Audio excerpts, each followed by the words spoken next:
Yo, what's good, people? We back at it. Another episode of What's the Word with LJ Mental Podcast. Appreciate you from the listeners for joining me once again for another week. It's a lot of craziness going on in this world, and it's just real wild. From this is always wild with an election year, but this year, 2020, yeah, if you're part of this generation, no matter which age bracket, we gonna always remember this shit. And I was telling some people I know that man, people that got real little kids that might not remember it, or people that don't got kids yet and planning to have kids. Man, we gonna be able to tell our kids about this. It's just wild, this craziness that's going on, and there's nothing new. And I named this episode this week same shit, different day. SMH. Obviously, it stands for shaking my head. Because it's just wild with everything going on. I mean, what happened a few days ago, and I'm about to get into all of it. But yeah, let's just jump right. Let's get right to it.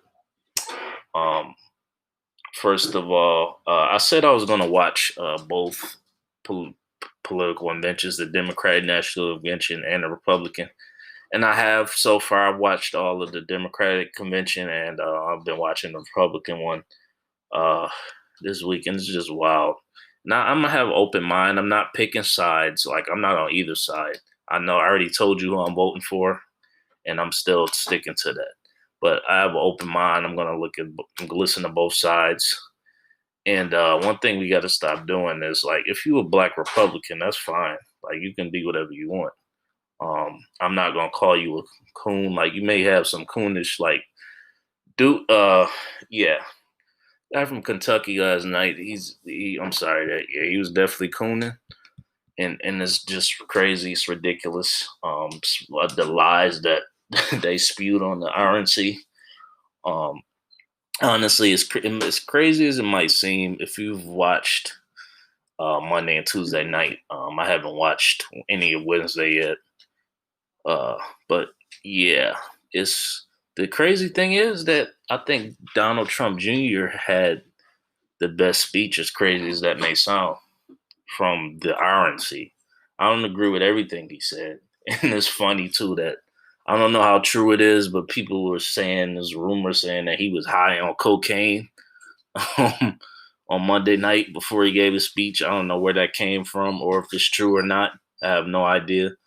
But I think when he said that what happened to George Floyd was a disgrace and we need to get rid of racism, out of all these people speaking at the RNC, he's the only one that actually said anything remotely close to that. So yeah, when you got somebody like Nikki Haley who contradicted herself basically in her entire speech, she says one thing and then contradicts herself about 2 minutes later. Just about everything she said. So yeah. And when I was watching her up there, I'm like, she's really, I don't know. Maybe she could be, I don't know if she was playing dumb. She was an idiot that night. I'm sorry. She contradicted herself over and over. From 1 minute saying, first the main thing people are getting on her about is she said that racism doesn't exist, and she takes it very personally. She starts off by saying, her immigrant parents, she's a little brown Indian girl, and her father was discriminated against. And on a car ride home, there was nothing said because she know what she just seen. And then she goes on to say that there's no racism in this country. Yeah, what happened to your father, Nikki Haley? That's pretty racist. It is.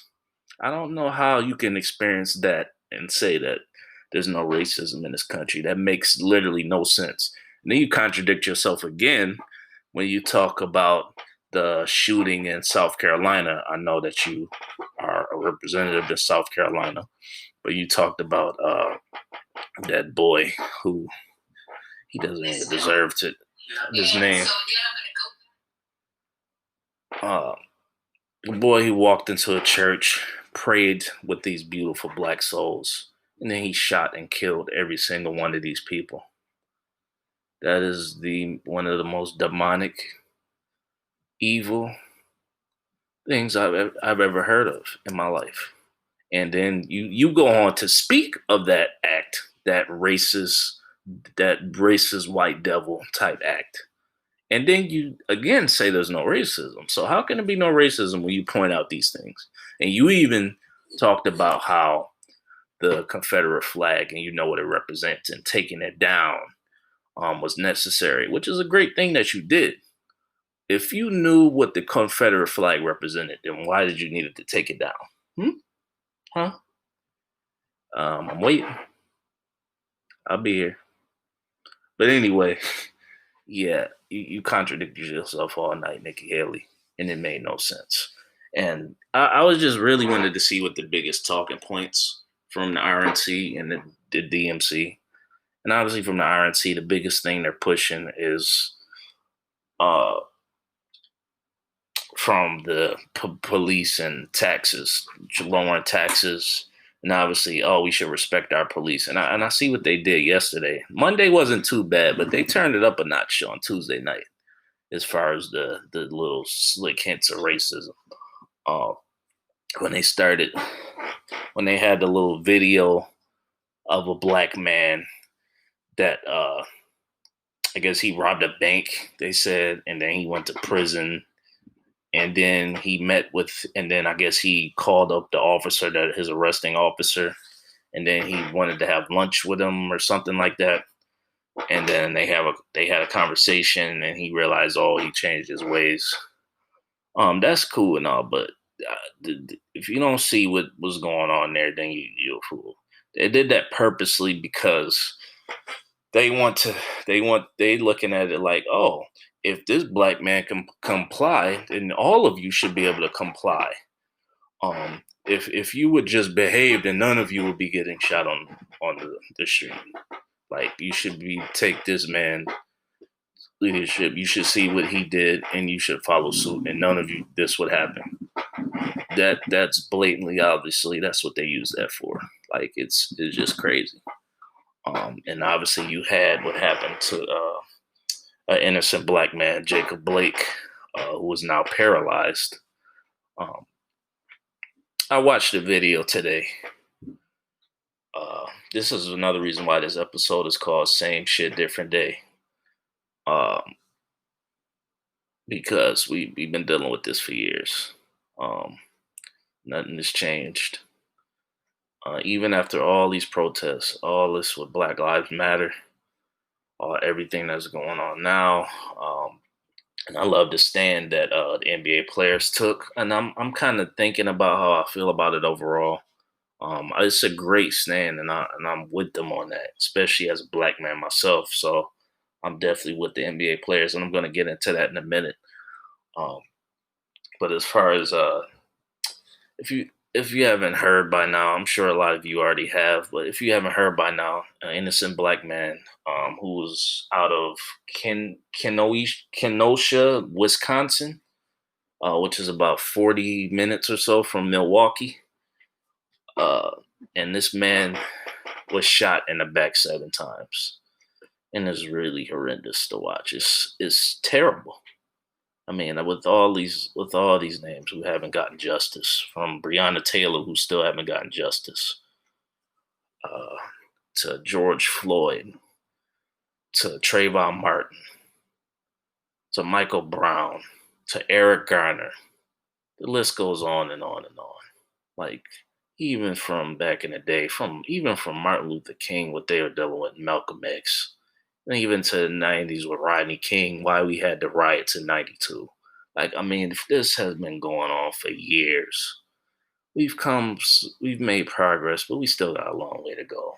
It's this is crazy, and it's so sad. From the video, seeing this, and I don't know how the story is, but I hear the story that Jacob Blake was actually going to break up a fight. He actually didn't do anything wrong. Like he was going to break up a fight, and the police were called, and apparently they got the wrong guy, and he was shot in the back as he was going to walk towards his vehicle with his children in it.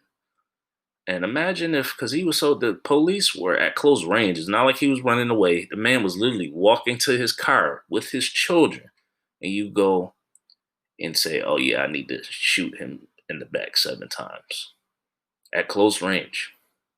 What made you say that I need to shoot this unarmed black man 7 times in the back? I don't see how you can rationalize that. Like, I really want to ask some of these police officers, like, what made you do that? Like, what makes you shoot an innocent, unarmed black man in the back? Like, I don't fucking get it. Like, I've been harassed by the police before. Fortunately, I've never been shot by the police, thank God. But it's hard when you see people that look like you all the time, and this continues to happen. Like, it's a shame. Like, it makes you angry, it makes you frustrated, and it makes you feel like, is there really any hope? Like, it's so sad. Like, I'm so tired of this happening. Like, I really am. Like, I feel for him, and his kids are gonna be traumatized for the rest of their life. And it's it's so sad. Like, it's really a shame. And those police officers, they need to be fired immediately. They need to be put in jail. They need to be put in prison. This man did nothing wrong. Like, this man did nothing wrong. And if you're one of those white people that wants to go look up his record, if he's done anything in the past, if you thinking that right away, like if the police had any, if that comes across your brain that you need to take a look at this man's record, to see what his past was, then you are a racist. I'm sorry, you are definitely racist, and that's ridiculous. That it comes to that, because I've heard that before. With some of these innocent black men that have been killed, they like to try and make up this false record that they think they found on one of us to say, oh, he's done this, he's a thug, he's this or that, which is not true. I don't know why white people have an irrational fear of black men. I don't get it. Or black people, period. You have an irrational fear of black people, and I don't understand it. And let's call it for what it is. We're not the ones shooting up these schools or shooting up a church. It's normally statistically white kids. And even what happened in Las Vegas 3 years ago, it was a white man. You call it for what it is. It's a domestic terrorist. These people are devils and they terrorists. And I didn't plan on coming in here talking today, trying to make this political, but I had to speak on this, and it's crazy. Because it's so sad, and I'm so tired of hearing about this. It pains me. It hurts my heart. It really does to see that. And what if, when this man was shot, Jacob Blake, that any of those bullets would have hit his kids, and the children would have. What if that would have happened? And it was super close. So it literally happened right in front of their faces. Like, come on, man. I don't know what we can do, man. Like, because I'm tired of this shit happening. Like, I really think we need to retrain the police, like, how to interact with black people. Like, for some reason, like, y'all just think, like, even if we don't have a gun, we a threat to y'all. Like, I don't know how. And it's like 4 or 5 of y'all on the scene, and this man is not armed, and you think, oh, that he's gonna overpower all of y'all? Like, what, like, you think he Incredible Hulk or some shit, where he just gonna turn into a big green person and just fuck all of y'all up? Like, I don't get it, man. Like, if you feel like you need to detain him, which I don't, you did not need to do anything to this man. He was not the right person you need to do anything to. He was going there to break up a fight. Even when you're trying to be an upstanding citizen, like, we can't even. This is some bullshit, man. I'm tired of this shit, man. Like, this is a damn shame. Like, I'm so tired of this shit. Like, that's why, like, as far as like one of my and I love what the NBA players, what they doing when they came back in the bubble. They obviously got the Black Lives Matter on the court, and they got the Black Lives Matter shirts when they go to the sideline, and even the coaches. Um, they got a little what do you call that when you put in their shirts? Uh, yeah, they got one of those pins you put on their shirt in dedication to the Black Lives Matter movement. So, but I mean, obviously, we want change, and I don't know how we get it. And you got these people on RNC saying like, "Oh, the Dems just want to defund the police. We need to respect the police officer." When you literally see this video, and this is not the first. This has been going on for years. You have to be a complete idiot. You're just playing stupid. There's no way that you can be that fucking stupid and not see the many, many innocent black people that have been killed, unarmed, not trying to harm the police. Like, and you saying that we're just trying to defund the. What do you think we're trying to? Not just defund the police, but that money you would send to the police department, put it in disenfranchised neighborhoods, put it into some of these low income neighborhoods that really needs the help. Put some community centers, get more better schools, better food in the community, better water system running going on. We need all of that in these. Me, I grew up in the hood, so I mean, I know how that is. So I, it's not just defund the police. Think about why we want this to happen. Like, I don't think it's just defund the police. I think we need to retrain the police officers all across the United States. Obviously, that's not a simple task, and every state laws are different. But we got to do something. This shit has to stop. We tired of this shit, and it's a crying fucking shame. I'm so tired of this shit, and you dirty police officers, y'all need to be locked up because y'all the real criminals. Not all police officers are bad. I know that for a fact. I have a good friend that's a police officer. And I remember a while back, he told me I should take, I guess, an exam to be a police officer. And I'm like, nah, I definitely don't want to do it. That's not me. I think if you do become a police officer the right way, it can definitely be an honorable profession.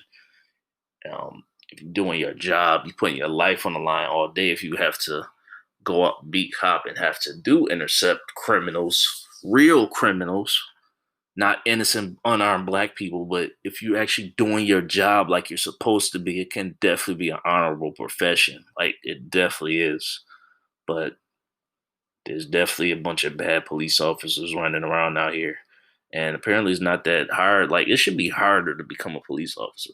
Like, apparently it's not that difficult to get a badge. And a lot of these young guys, that's some of these guys that aren't trained properly. And you see it that they're not trained properly by how they handling black people.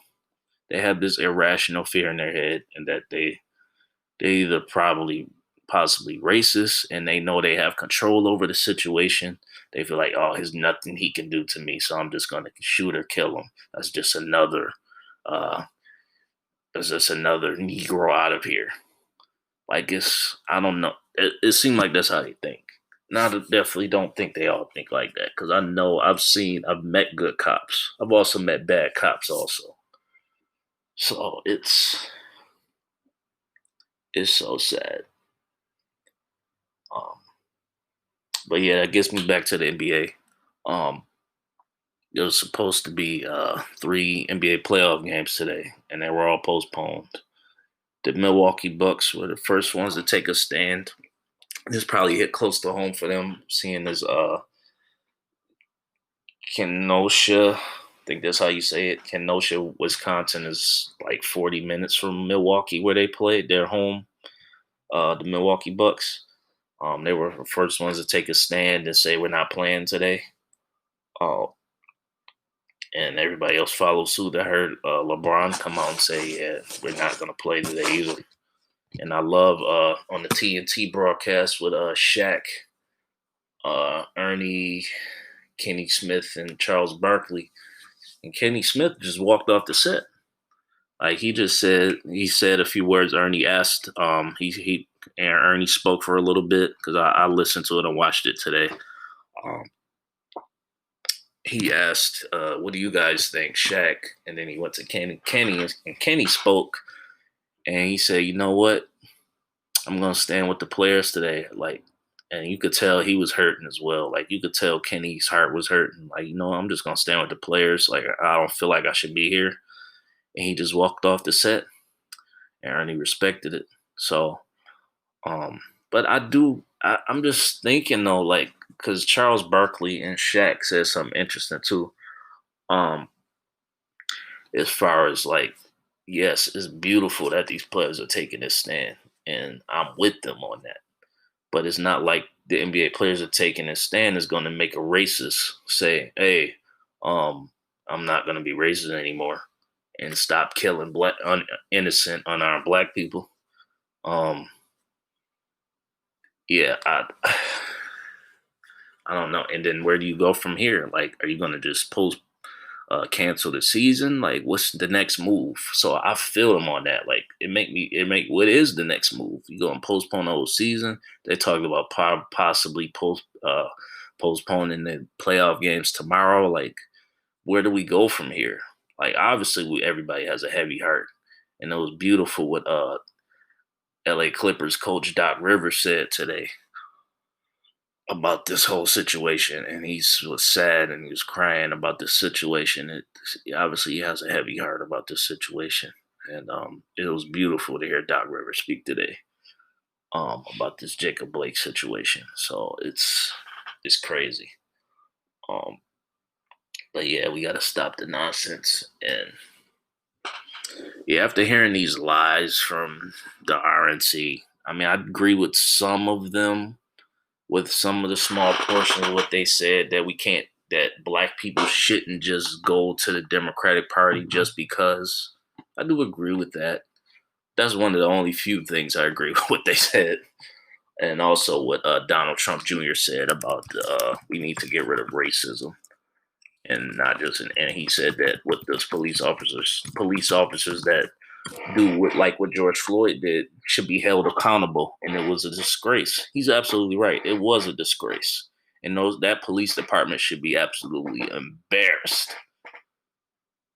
Like, he's absolutely right. Just about everything else I've heard was absolute nonsense. Bunch of lies about what Trump has done. They say he's going to lower taxes. And I know somebody mentioned about that wall that he wanted to build, and yeah, that wall's not getting built. Don't hold your breath on that stupid shit. But yeah, it's a bunch of lies, and I was trying to be. It's just crazy just to hear them speak like that and talking about, oh, we should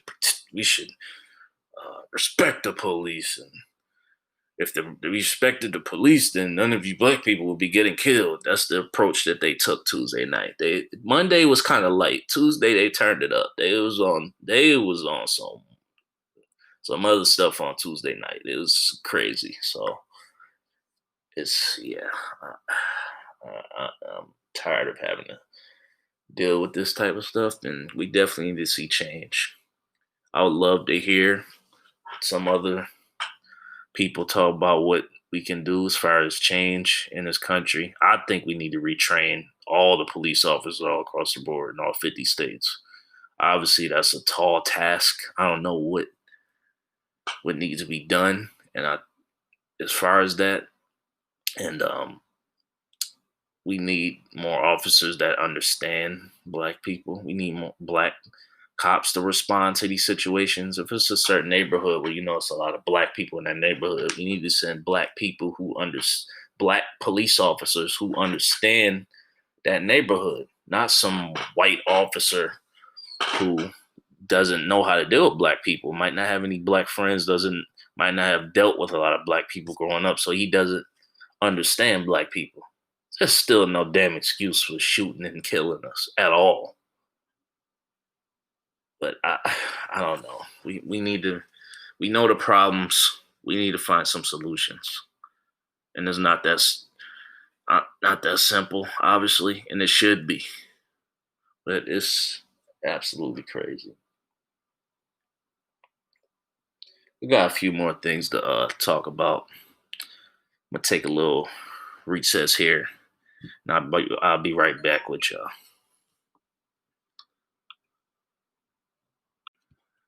All right, we back at it. We back into it. Oh no, yeah. My word of the week this week is black. The reason why is to honor black pride, black power, black entrepreneurship, black ownership, all black everything. Uplift black, encourage black, empower black people. And I'm proud, I'm blessed to be born black, despite what goes on in this country, in America. As black people, we know that we've had to have talks with our parents differently from white kids, as far as having to deal with the police, having to deal with craziness in possibly certain neighborhoods you grew up in, the disadvantages you might face in certain jobs or certain places you might go because you're black.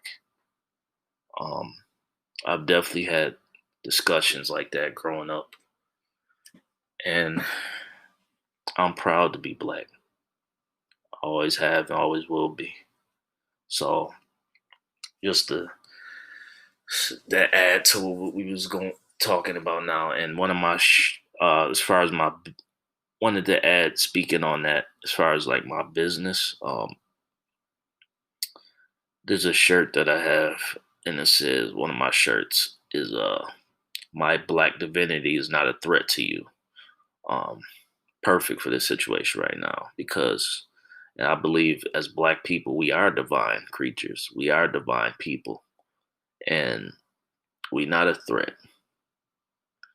We got to stop having irrational fear of black people. Any non-black person, you need to stop having this irrational fear of us, because it's absolutely ridiculous. Like, if even in a lot of these news networks, they like to look at these so-called numbers and statistics of what they consider, and they love to throw in black on black crime. That's all. That's one of their favorites, just as a distraction. Trying to say, oh, I guess there's a 80 something percentage of black people that kill black people, when they never point out that those statistics are pretty comparable to white on white crime. Over 80% of those deaths are white on white crime as well, but they never point that out. Um, it's really just a distraction from the real problem. Just like how when we say Black Lives Matter, they like to say all lives matter. And I know all white people are not like that. I got some good white homies that are cool and they understand me. They understand us, black people. Um, so I'm not speaking about all white people, because I know there are some good white people that are trying to help us and be allies, real allies. So this ain't for everybody. This is specifically, talking specifically about the racists, the devils, those evil white devils. I'm sorry. That's what y'all are. I'm sorry. That police officer that shot that man, Jacob Blake, in the back 7 times is a white devil. Call it for what it is. He is. He absolutely is. Um, but yeah, just had to spend some time on that. Now, also this week on the NBA season, um, let's talk about that.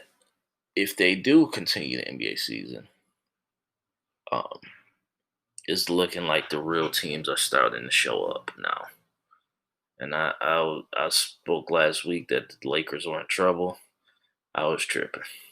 I spoke too soon. And yeah, the Lakers are rolling, and Portland is completely outmatched. You see that clearly. It's not even close. Like, LeBron is killing them. They can't stop LeBron. They can't stop AD. And when the role players like Danny Green show up, and JaVale McGee and others show up, yeah, the Lakers are a real problem for the rest of the league. So, and also Milwaukee Bucks, they got their act together because they were acting crazy in the beginning of their playoff series too. So Milwaukee Bucks looks like they are going to win that series and probably get to the finals. I mean, we can't sleep on Toronto either because they could possibly get back to the finals. They continue the season. Milwaukee is going to have their hands full with Toronto. Um, and obviously the Clippers, who they blew out Dallas last night. Paul George finally decided to show up because he hasn't been playing well, and he finally did. And Kawhi, he's been pretty consistent. But Dallas, the Mavericks, they're gonna be a problem too. They got some players, Kristaps Porzingis and Luka Doncic. They got some pretty good role players too. So Dallas is a team that's gonna be on the rise in the next coming years. So yeah, that's gonna be a team I think that's gonna be there in the playoffs. Um, as time goes on in the next few years, they're gonna be a team to be reckoned with. And it's been interesting. It's been real good as far as these games so far. I hope they don't cancel the season, and I'm with them on this stance they took tonight. As far as the NBA players not postponing the games, decided not to show up to the gym to play the game. I definitely respect it. But where do like Shaq said, where do we go from here though? Are we going to cancel the season? Because you could still make a statement while you playing. You could still definitely do that, like you have been doing. And obviously, we know the players obviously do things off the court. So I know it's not just symbolism. They're actually doing the work too, especially LeBron. He's been one of the biggest outspoken athletes and actually putting his money where his mouth is. LeBron James has definitely done that. But yeah, I think you can continue to make a statement when you play. So I'm not mad at all with this stance they took. Now I don't think Adam Silver is mad either, the commissioner, the NBA. So I just don't know where do we go from here. We all want to see change. I think the police officers need to be retrained all across the board. Even the high ranking police officers, maybe they can add some training program to implement in a place. Like I have no idea, but I think the police officers need to be retrained across the board. The the black officers need to interact with the white officers. The Hispanic officers need to interact. The Asian officers, all ethnicities officers need to interact with each other, and how I think they should deal with their respect their respective ethnicities on the street. I think they all need to interact like that. And I, I don't know, like, where do we go from here? Because we've been down this road so many times before. Where do we go? I want to see the change. We need to see the change. So kudos to the Bucks who started it off with the protest, and kudos to everybody else, NBA and Kenny Smith also TNT. Um, so kudos to all of those people. Kudos to all of those beautiful people. So let's get into Meg Thee Stallion. She finally revealed that Tory Lanez was the one who shot her.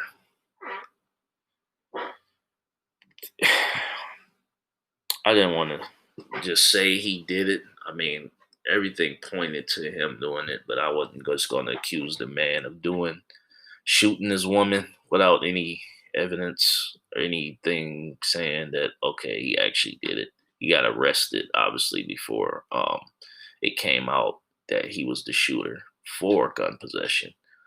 But yeah, it's gonna be hard for Tory Lanez to recover from this. I mean, how do you shoot a woman for no reason? How do you shoot a woman first of all? Like, how, bruh? That's not how. Why is the question? Like that's just crazy.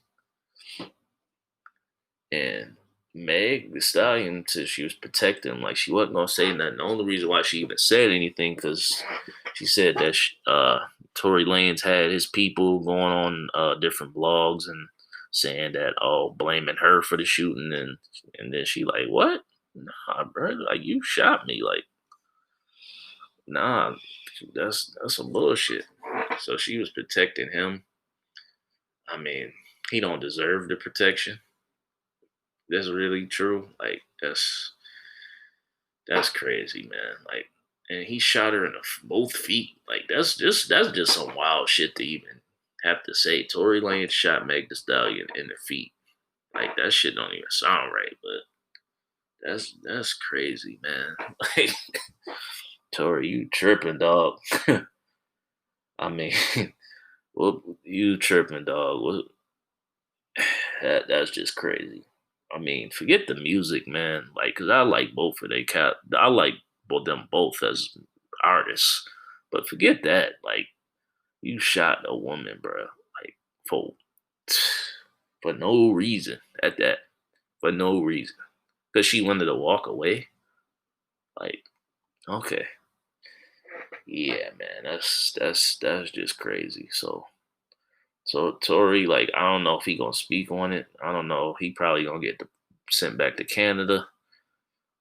Uh, I have no idea, but Tory definitely in trouble for this, and people ain't rocking with him. So, cause and rightfully so, man. And I was looking at this too, like, cause I mean, obviously, what Rihanna experienced was a very traumatic experience for her, I'm sure, and from Chris Brown doing what he did to her, but Chris Brown bounced back. Um, yeah, I don't know if Tory Lane is gonna be able to do that. I really don't know. It's, yeah, that's tough. We gonna see. Um, but yeah, I really don't know. How do y'all? I don't know how people feel about that. Like, what y'all feel about Tory Lanez as far as like? 'Cause I know some people that like Tory Lanez music, but I know they ain't rocking with him after he shot Meg Thee Stallion. You gonna still listen to his music? Like, I don't know. So that's crazy. What happened to Meg? And hope she good. And she said something key that black women are not protected, and she's been right. And it's sad. We got to do more. Black men, including myself, we do need to do more to protect black women. We do. I definitely feel that. I think we are doing better, and we can't just single out Tory Lanez and a few idiots online that were making jokes about her and say that's the norm for black men because that's definitely not true at all. So we can't just take some idiots online and what Tory Lanez did and say that is accounts for all black men because that's not true. I don't feel either. Like when people was making jokes about her getting shot and Tory did it, I wasn't on that. So yeah, I thought that was crazy that people just run to social media and make jokes about everything or like the film fights and I don't know. I ain't never understood that. And I guess I'm in the class of being a millennial, born in late '80s, born in '88, but I don't know. Some of this shit I don't even understand. Even being, I guess, considered a millennial, I don't. Some of this shit I don't understand at all. It just seemed like a bunch of clown shit. So, but it is what it is. People gonna do them. So at the end of the day, it is what it is. So yeah. Also, let's get into this. So this Nas album, right? Yeah, Nas.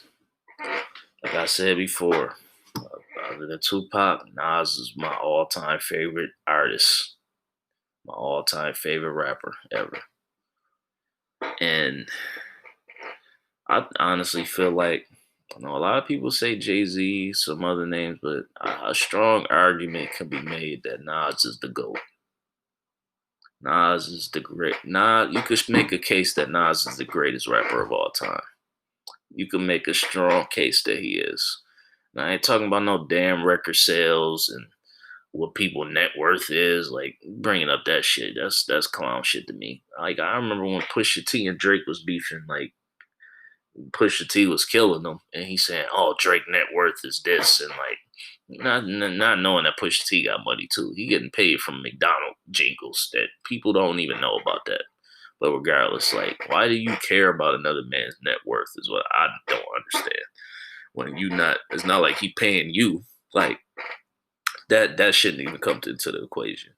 Anyway, Nas to me, yeah, I really been thinking about this. Is Nas the GOAT? Like I've really been thinking this because this new album is absolutely bananas. This album is fire. This new album, King's Disease, that album, I've been listening. I listened to it the whole weekend. I would listen to it during the week, and yeah, I'm not just saying this because Nas is Nas' album, and Nas is my favorite artist other than Tupac, but this album is great. It's not good. I think this is gonna be a classic. Unlike his album that came out 2 years ago, Nasir. So yeah, I want to talk about that for a little bit. Is Nas really the GOAT? Because well, let me get into the album a little bit as far as this, because he just touched. Nas always been the type to put you on game as far as being militant, being pro-black, always uplifting black women, um, putting knowledge on you, like as far as the different bars he spit over the years. And then with this album, from talking about how you should live your life with what you eat and put in your body, talk about drinking alkaline water to lemongrass and cherries and eating that.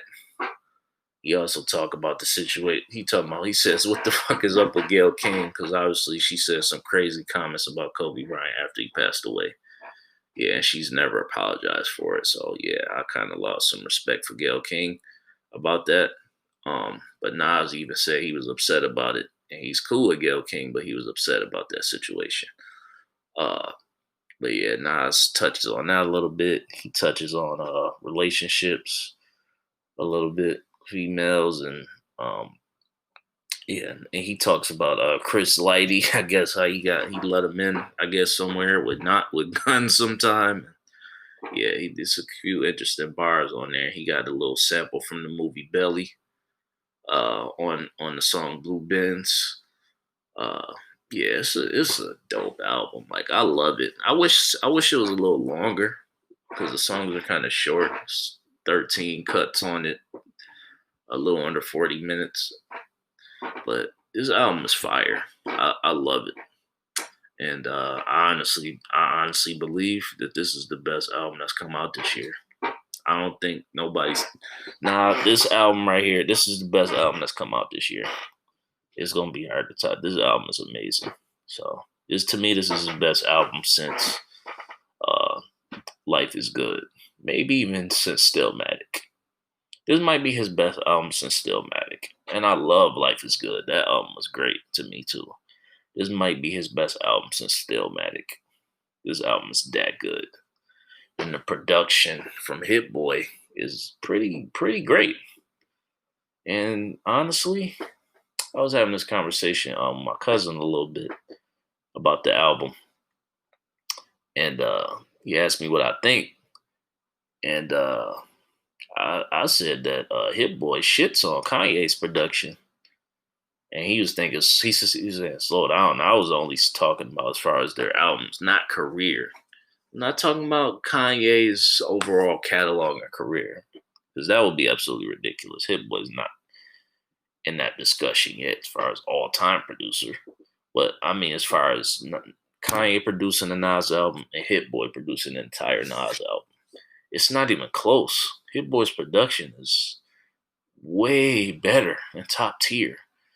And I know Nas explained that in the interview as far as like he wanted to work more with Kanye. So it was a rushed album. Nasir was a rushed album. And it wasn't top notch. And you could tell like from the samples from the Slick Rick sample on the Nasir album that it was rushed. And even the first track, Not for Radio, that feel like a Rush record. But I mean, I like some of the records on there though. But you could tell it was a Rush album, and the production wasn't quite there, and the vocals wasn't all the way there. So I mean, overall, you could tell that Nas really locked in on this, and he felt in pocket. He felt like, yeah, more. It seemed that you could tell he's more confident, and he was really in the zone on this one. And the Nasir album, it wasn't the same type of vibe. So, but I think Nas could be the GOAT. Nas got 13 albums, and he's still relevant because I saw on I think iTunes his album was #1, so that people still listening to Nas. Um, 13 full albums. He got some collaboration albums over the years too. Greatest Hits album. He got the Lost Tapes 1 and 2. Uh, Overall, yeah, uh, it's kind of hard to argue that. Like I know some people say Jay-Z because he's been around. He's still selling records, but I mean, as far as quality, I ain't talking about no damn sales. That shit don't matter to me. I'm talking about top tier, just skill wise, lyricism, production, um, what your records, the impact your records have. I gotta give it to Nas, man. I mean, I think overall Jay Z might be a bigger artist, but Nas and Jay Z is basically right there. They at the same level. And even in an interview earlier this week, they asked Nas if he was going to do a versus battle on IG like how they have it now, and who could you put there up with Nas? There's not too many people that's in the category as far as rappers. Let's be real. There's not too many cats that's in that class. Snoop Dogg already did one with DMX. The only living people that's up there is Jay Z. You could say maybe Eminem, maybe, and that's a big maybe. You could say maybe Eminem is up there, but it's only like a few select guys that's in that category of all time. There's only a couple guys that's up there, and you got to say Jay Z. Jay Z and Nas is basically right there. But if you go from Illmatic to It Was Written to I Am, all great albums to me. Nostradamus, it's probably his weakest album. Uh, that one was also, I heard, a rushed album at the time. And then you got Stillmatic, of course, Godson. That's 5 classics right there. And you got the Lost Tapes, which is a compilation album of songs that didn't make any album, which is a dope idea. And people loved, I know I loved the Lost Tapes. One of my favorite songs by Nas is on that album, which is No Ideas Original. Nothing new under the sun. It's never what you do, but how it's done. Would you base your happiness around material, women, and large paper? In case you inferior, not major. Yeah, I love that song. That's one of my favorite Nas records of all time. But you got that. I'm gonna count the Lost Tapes too, because that's still album. It's still records he made. It just didn't go on any album. So yeah, I'm calling the Lost Tapes, which is a dope body of work. You got Street Disciple. I know some people say that's a weaker one too. I mean, I like Street Disciple. I wouldn't say it's a top tier classic, but I like Street Disciple. And you got what's after that? Hip Hop Is Dead, which is a very slept on album. It's good, not great though. It's a good album, but it's not great. Then the Untitled album after that, I think that's another classic. That's a great album. So we got 6 classics. And then you got what's after that? Life Is Good. To me, another classic album. That album is great. The songs on that album is great. That's makes 7 classic albums. Then you got the Nasir, which is okay. I would probably give it a 2 out of 5 stars. This is not that great of an album.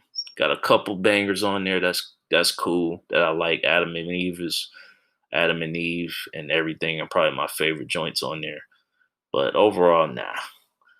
But this newest joint, And Lost Tapes too is pretty dope too. No. He starts it off with a song "No Bad Energy," which I think is a very very dope record and meaningful joint on there. Then you got that, and then you got the King's Disease, which is I think already a classic. So that's what 7, 8 classic albums out of it was average. I know Jay-Z on Takeover said so one was Illmatic, one was the other was Illmatic. That's a one high album every 10-year average, and that's so lame. But nah, it was too good. But yeah, yeah. So yeah, Nas is averaging. If you look at putting that in basketball terms, Nas average a good 25, a good 27 a game. If he was a basketball player, he his batting average is pretty high. If he was a quarterback, he'd be his completion percentage is close to 70%. I think. Nas is one of them ones, man. And I think he might be the GOAT. I love to hear what other people got to say, who they top tier. Not even top five, but who's the GOAT and why? I just broke it down on why, as far as like his albums and the as far as the production, the lyrics. I think lyrics is the most important thing, but obviously the production is a major part of it, and your subject matter, what meaning, the impact over the years you've had. Nas has definitely had a major impact in the game. So yeah, I think he might be the GOAT. He might be. I still gotta think about it, but yeah, he might be the GOAT. He even said on "Got Yourself a Gun," name a rapper that I ain't influenced, and he has basically influenced just so many MCs over the years. And everybody's not an MC. So you got some rappers and MCs. Let's not get that twisted. Everybody's not an MC. But yeah, I think Nas might be the GOAT. And I'm gonna end it with this. As far as last thing I'm gonna say before I end it is back to my word of the week, which is black. Encourage black, uplift black, black power, unapologetically black. Because we gotta have confidence in ourselves. The U.S. Constitution was originally built saying that black people were not even a full human being. They were 3/5 of a human being. Yeah, we gotta have black power. Black pride is not anti-white, but we gotta have pride in ourselves. And I definitely do. I'm proud to be black, and yeah, definitely. So appreciate you for joining me for another episode of the What's the Word with LJ Mental Podcast. Yeah, we in here. We got through it. We got through another week, and yeah, we just gotta keep pushing for change. And I know it's hard out here. We gonna get through this, y'all. I'm out.